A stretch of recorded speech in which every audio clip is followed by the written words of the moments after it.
Dan lucunya di sini head unitnya ada fitur nah karena ada. Dan oh ya, tadi saya lupa ngasih tahu, di bangku baris kedua ini ada salah satu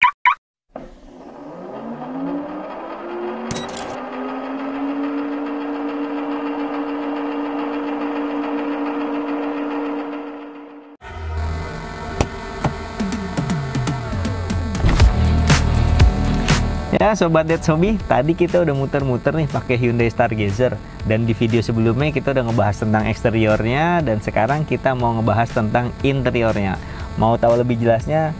Check it out. Oke guys, sekarang kita berada di dalam kabin dari Hyundai Stargazer. Kita langsung masuk ke area drivernya. Di sini kita udah dapetin engine start stop karena udah keyless entry. Ini tipe yang paling tinggi, prime. Kemudian juga ketika kita masuk ke dalam kabin dari Hyundai Stargazer ini, memang yang kita rasakan pertama kali adalah ini posisi duduknya commanding ya, atau agak lebih tinggi. Salah satunya mungkin karena ini ya, frame dari MID dan head unit ini yang sebenarnya sih dibilang mengganggu visibilitas sih enggak ya. Visibilitas ke depan masih tetap luas, enak, terjaga, tapi karena ada frame yang tinggi begini, kesannya tuh kayak kita kok agak lebih tinggi ya, padahal panel instrumen MID-nya agak ke bawah gini gitu. Jadi emang ini desain dari frame head unit dan cluster MID ini apa ya, subjektif ya. Setiap orang mungkin bisa ngelihatnya menilainya agak aneh, tapi ya inilah Hyundai Stargazer dengan bentuk yang aneh gitu. Oke, kemudian dari setirnya, ini setirnya mirip dengan Hyundai Creta ya. Di sini juga kita dapetin yang sebelah kiri ini ada tombol volume up and down, kemudian kita bisa track up and down juga, kemudian ada tombol shortcut buat telepon, kemudian ada voice command dan mode untuk mengganti dari head unit ini. Kemudian juga ada tombol favorit buat kita masuk ke menu-menu favorit yang sudah kita setting. Di sebelah kanannya, nah ini Hyundai Stargazer sudah dilengkapi oleh Hyundai Smart Sense. Dia ada radarnya biasa di atas sini, dan ini untuk pengaturan Hyundai Smart Sense-nya ada di sebelah kanan dari sisi kemudi ini. Di sini kita dapetin cruise control walaupun belum adaptif, dan untuk kelas low MPV belum ada kayaknya yang adaptif ya. Untuk harga yang mendekati mungkin Honda BR-V, tapi itu masuknya low SUV. Oke, kemudian juga ada lane departure warning, dan ini sudah ada lane keep assist-nya juga. Jadi udah hampir semi autonomous, tapi karena belum ada adaptive cruise control jadi kayaknya masih kurang sedikit lagi. Dan ini ada menu-menu yang bisa kita akses buat Hyundai Smart Sense-nya, ada di sebelah kanan. Dan kemudian di sebelah kanan ini panel untuk lampunya juga udah auto, bisa kita set di sini. Kemudian juga fog lamp juga ada tersedia, fog lamp depan aja ya, fog lamp belakang nggak ada. Di sebelah kiri ada tuas sweeper, biasa ada intermittent tapi belum auto wiper ya. Sayang sih ya, nanggung banget kayaknya. Kalau udah ada auto wiper udah akan lebih oke lagi nih ya. Oke, masuk ke area cluster ini belum ada soft touch ya, ini masih hard panel semua. Tapi memang desainnya saya sih bisa bilang ini baru ya. Jadi yang tadi saya bilang ini subjektif banget, orang bisa menilai oke apa enggak, tapi memang fresh gitu. Jadi emang kalau ngeliat di bagian dashboardnya ini baru, dan ini banyak panel-panel buat penyimpanan. Di sini ada panel kecil juga, dan ini soft opening, seru juga nih buat bisa naruh HP karena dalam juga nih lumayan. Kemudian di atas sini juga ada tempat, di bawahnya ini, nah ini ada ambient light-nya, dan ini luas banget nih buat naruh-naruh barang. Lucu juga ya buat naruh-naruh pajangan juga bisa. Kemudian nah ini lacinya sayangnya belum soft opening. Oke. Kemudian juga berlanjut, nah ini desain yang saya bilang tadi agak berani dan fresh. Ini kisi-kisi AC-nya ini kayak kapsul gitu ya, jadi agak-agak membulat di ujungnya, dan ada tombol buat kayak nutupnya tuh ada bunyi klik gitu. Dan sebelah sini juga, nah itu kayaknya enak banget gitu buat pengaturan dari ventilasi AC ini. Dan ini senada sampai ke kanan juga, ini warnanya silver juga. Kemudian dari MID-nya ini lumayan bagus juga ya, jadi full TFT, dan ini lumayan besar. MID-nya, instrumentasinya bisa kita lihat, ada informasi yang bisa ditampilkan sini. Salah satunya ada TPMS-nya, Tire Pressure Monitoring System. Kemudian juga di head unitnya ini sudah bisa Android Auto dan Apple CarPlay. Dan Apple CarPlay-nya informasi dari Hyundai udah bisa wireless juga.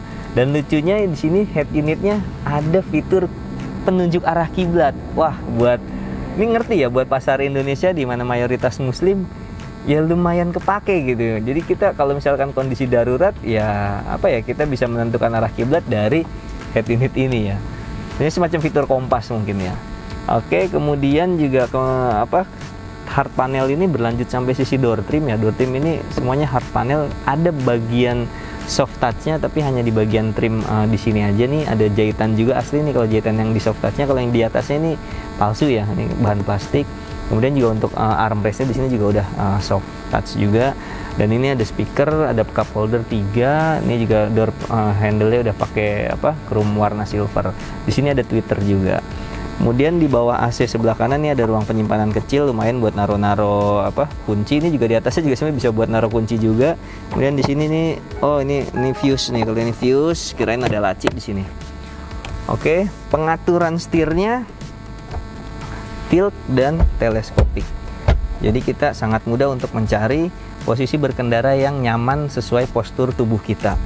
Kemudian pengaturan joknya sendiri udah ada reclining, kemudian ada maju mundur, reclining juga ada, kemudian pengatur ketinggian juga ada. Bahan, nah ini yang saya senangnya, bahan dari semua joknya ini bener-bener materialnya mewah ya, mewah dan enak gitu dipegang, keset dan bagus lah. Jadi untuk tipe tertinggi ini kita udah dapetin leather, dan ini leathernya kualitasnya oke banget. Posisi duduknya tadi seperti saya bilang waktu test drive, di sini ada kayak gundukan gitu, agak keras tapi ya mungkin butuh terbiasa aja kayaknya.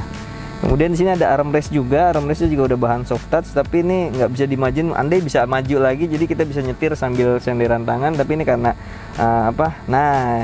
karena ada manual handbrake ini yang bikin si armrest ini nggak bisa maju lagi, dan ini yang sangat disayangkan, dimana kompetitornya udah memakai electronic parking brake, tapi di sini kita masih pakai yang manual parking brake. Ini agak mengganggu ya, sayang banget, padahal kalau dia jadi electric parking brake juga udah bagus banget kayaknya nih. Kemudian juga panel instrumen yang tadi saya bilang segar dan bagus ini berlanjut sampai bawah nih. Panel AC-nya juga baru saya lihat sini ya, warnanya kayak semacam matte silver gitu dan bagus nih. Walaupun tombolnya juga masih fisik, dan tapi tombol yang di bawahnya udah capacitive touch panel gini. Cuman ini tombolnya gede-gede, jadi enak nih kita buat ngaturnya. Dan ini masih single zone, juga udah ada pengatur arah semburan AC-nya. Bisa kita setel auto juga. Dan ini yang bagusnya lagi selain AC, nah ini tuas transmisinya ini, wah mewah banget nih, cakep nih. Tuas transmisinya bener-bener oke banget, dan ini desainnya mewah, cakep. Di sini juga pegangannya enak gitu buat megang, dan ini ada mode manualnya atau tiptroniknya. Kemudian drive mode bisa kita setel dari sini. Ini juga traction control bisa kita matikannya dari sini. Di depan tuas transmisi ada wireless charging di sini. Ini juga udah dikasih bantalan karet, jadi nggak terlalu berisik kalau misalkan kita sambil berkendara.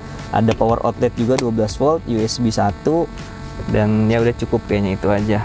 Di sini ada cup holder 2, dan ini ada ambient lights-nya juga kalau kita nyalain tadi. Di sini juga ada warna biru nih, dan ini bisa kita copot juga nih. Jadi bisa lebih fleksibel kalau misalkan kita bawa cup holder atau apa.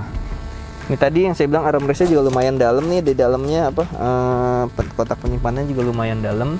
Kemudian tadi door trim kiri juga penumpang depan hampir sama, bahan yang softnya cuma ada di trim yang sedikit ini doang, sama di sandaran tangan aja. Kemudian ada ada cup holder juga 3, dan ya inilah dari gambaran dari sisi penumpang depan. Dan jok depan penumpang depan juga ini masih manual juga, cuman bisa maju mundur dan reclining aja. Dan ini juga seat beltnya belum ada pengatur ketinggiannya, jadi fix seperti ini. Airbag juga udah ada di bagian sisi samping. Kemudian door handle di sini model retract, tapi di sisi driver nggak ada. Di atasnya kita belum dapat vanity mirrornya nih, jadi belum ada kaca baru di sebelah kiri kayaknya. Dan ini juga nggak ada lampunya, jadi polosan. Di sini cuma ada tempat kartu aja. Dan kalau udah ngelihat fisiknya sebenarnya futuristik, lampunya juga cakep putih, tapi yang disayangkan kenapa ini masih pakai halogen kuning ya. Padahal kalau ini pakai warna LED putih ini lebih apa, futuristiknya lebih keluar lagi ya. Ini masih pakai halogen kuning. Oke, di sini juga ini Hyundai Stargazer ini sudah dilengkapi dengan BlueLink. Jadi di sini ada tombol buat connect di BlueLink-nya dan SOS-nya. Oke, sekarang kita udah di baris keduanya. Baris keduanya ini cukup lapang dan lega ya. Apalagi kalau tadi kita pas unit test drive itu kita pakai yang captain seat, kalau ini pakai yang bench seat. Jadi barisnya bangku kedua langsung panjang buat 3 orang. Oke, langsung aja nih door trimnya juga soft touch-nya cuma di bagian bawah sini aja sama di bagian lengan belakang. Ini aja ada ini juga udah ada cup holder 1, 2, 3, 4. Kemudian ada kotak penyimpanan nih buat handle pintunya juga udah bahan chrome silver. Ini juga ada jahitan palsu juga ya, sama desainnya dengan yang di depan. Ini kotak speakernya lucu nih, bentuknya kotak gini walaupun speakernya sebenarnya bulat doang di sini. Oke, dari kelegaan kabin baris keduanya ini lumayan oke ya. Ini posisi paling mundur ya. Kalau posisi paling maju pun ini dengan tinggi saya 170 ini masih cukup, dan ini bawahnya pun masih oke banget nih buat masuk kaki ya. Dan ini apalagi buat ruang kepala masih jauh banget ya. Jadi ini enak, akomodasi dari bangku baris keduanya juga enak. Dan ini juga bahan kulit bagusnya juga nyambung ke baris kedua nih, senada dengan yang baris ke depan.